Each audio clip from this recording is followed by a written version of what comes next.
hii mto kitambo huko kitu 70s ilikuwa inaisha maji mwezi wa 5, lakini sio kuisha kabisa kama wa sasa.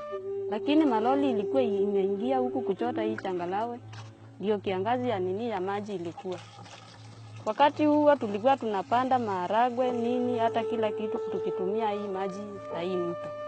Some pupils are missing school because they have become sand scoopers because of the poverty in the area and the parental negligence. Tuseme tu kama mtu mmoja kama dereva amekataa kusimama, tunachukua mawe tunamgonga mpaka tunaharibu hiyo gari, vioo vyote vinaharibika, ndio alazimike kusimama atupe pesa. Hii biashara ya mchanga ikomeshe kwa sababu wananchi hatuna faida. Kwa sababu nikienda kwa beria napatiwa 100, hata hiyo ingine sijui inaenda wapi. The sand cartels are not used to being regulated.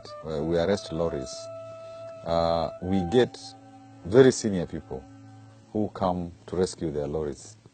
This sand trade is like drug trade. Many people who are opposed to the menace will not want to speak openly about it because they don't want to be identified like people who are an enemy to this menace, which to some people has also become like it is a source of livelihood.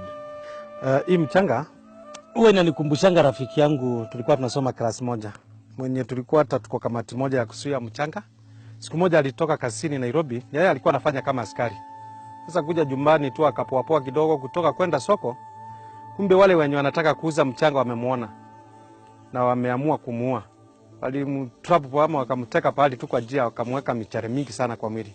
Wakati amekufa wanamfuata tu, anakata shingo bwana, imagine.